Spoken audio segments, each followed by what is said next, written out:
민수기 개요를 말씀드리겠습니다. 민수기 명칭은 70인역에서 따온 것으로 민수기 1장 4절 26장의 인구조사의 근거를 둔 것입니다. 한편 이 책의 히브리 명칭은 광야에서라는 뜻 뱀이 르바르입니다. 히브리어로 이 명칭이 민수기의 내용을 더 잘 나타내 줍니다. 왜냐하면 민수기는 이스라엘 백성이 시내산에서 모압 평지에 이르기까지 40년 동안 유랑한 사실을 기록하고 있기 때문입니다. 민수기에서는 첫 번째 하나님의 성품 중에 임재하신 하나님에 대해서 설명하고 있습니다. 하나님은 이스라엘과 항상 함께 계셨고 민수기에서는 이스라엘 백성이 광야를 방황하는 동안 하나님께서 그들 가운데 임재하고 계셨다고 여러 번 언급하고 있습니다. 9장 15절부터 23절에 말씀하고 있고요. 두 번째 하나님의 거룩하심에 대해서 말씀하고 있습니다. 구름은 하나님의 임재뿐만 아니라 하나님의 심판도 나타냅니다.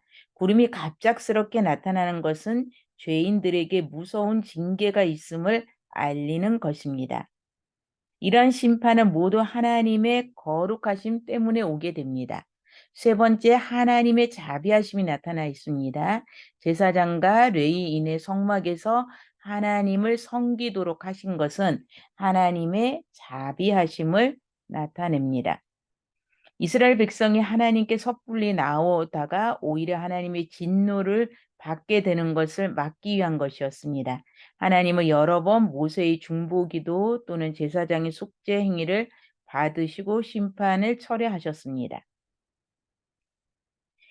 하나님의 약속의 땅, 하나님께서 약속했던 약속의 땅이 나오는데요. 민수기는 약속의 땅 가나안을 차지하게 될 것을 기대하면서 다음과 같은 세 가지 사실을 강조하고 있습니다. 첫 번째, 민수기는 약속의 땅 가나안을 차지하게 될 것을 기대하면서 다음과 같은 세 가지를 강조하고 있는데요.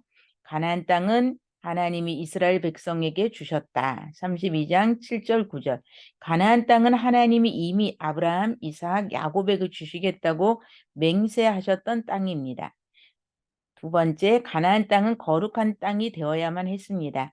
하나님이 자기 백성 가운데 임재해 계시면 그 땅은 거룩하게 됩니다. 세 번째, 가나안 땅은 하나님이 이스라엘 백성에게 영원히 주신 것입니다.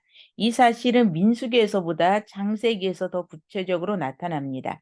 이스라엘의 불순종 때문에 그 땅에서 혹시 쫓겨나게 될지라도 결국에는 그 땅을 회복하게 될 것입니다.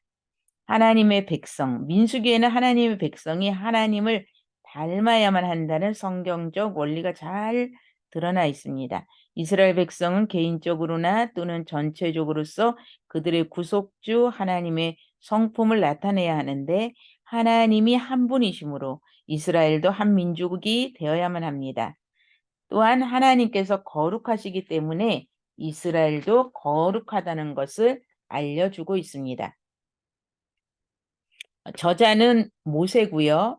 민수기를 기록한 목적은 교육적 목적은 이스라엘 백성들이 여행 중 갖춰야 할 질서와 규율, 앞으로 있을 이동 시의 제사장들과 레위인들의 임무 수행을 위한 지침을 말하고 있고요.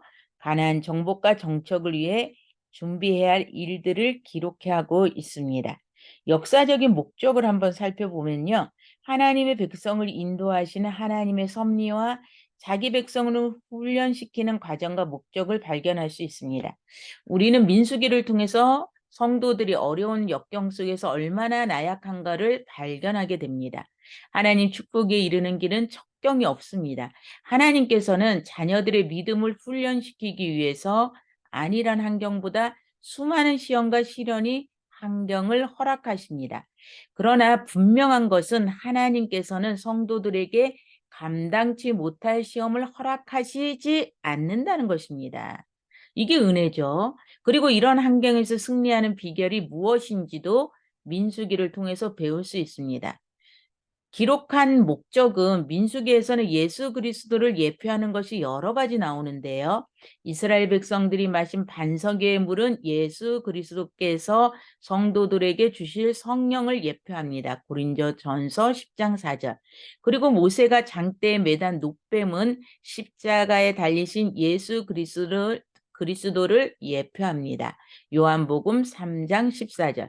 광야에서 이스라엘 백성에게 주신 만나는 생명이 떡이 되시는 예수님을 예포합니다. 이스라엘에서 광야에서 인도한 불기둥과 구름기둥은 성령의 인도하심을 나타납니다. 우리가 민수기 장별로 잠깐 살펴본 민수기 1장은 인구조사를 나옵니다. 인구조사를 왜 했을까요? 아브라함에게 약속하신 약속이 이루어졌음을 보여주기 위해서 하고 있습니다. 가나안 정복을 하기 위한 군사 점검이 있고요.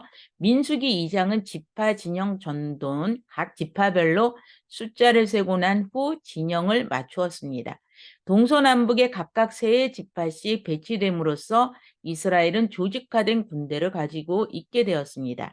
여기서 중요한 것은 지파들 중앙에 레위 지파와 함께 회막이 위치했고요.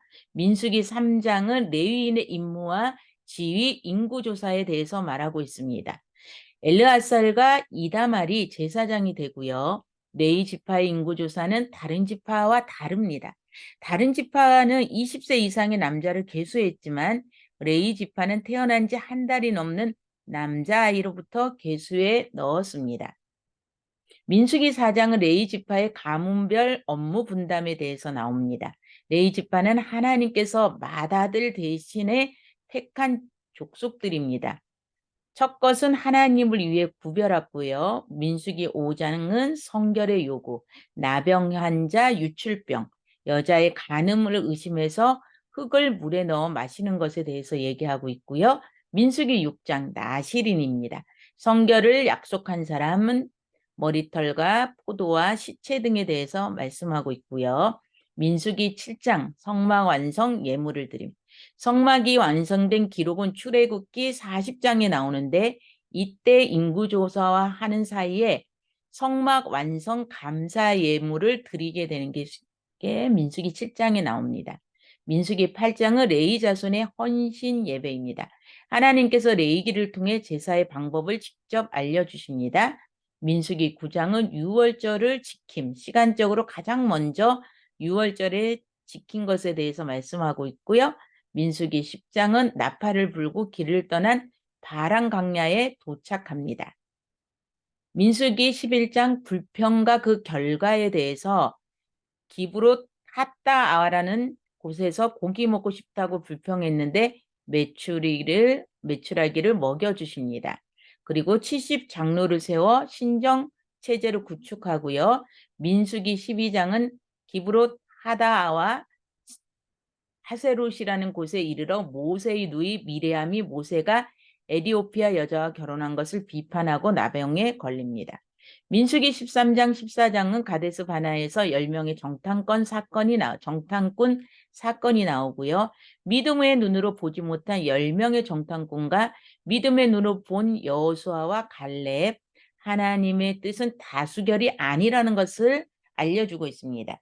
불신앙의 결과 광야로 돌아가 40년 동안 광야 생활을 하고 불신앙했던 20세 이상은 모두 광야에서 죽고 당시 20세 이상이었던 사람 중에서는 여호수아와 갈렙만 약속의 땅으로 들어갈 수 있는 것을 알려주고 있습니다. 민수기 15장은 가나안 땅에 들어가서 드릴 재물에 대한 정보와 구체적인 가나안에서의 삶, 또 광야에서 생활하던 38년 중 어느 때 말씀하신 내용에 대해서 말씀하고 있습니다. 오늘 우리 민수기를 통해서 이제 앞으로 민수기를 읽으면서 오늘 교육적인 목적, 역사적인 목적을 생각하면서 읽고 은혜 받는 시간들이 되시기를 예수 그리스도 이름으로 축원드립니다. 감사합니다.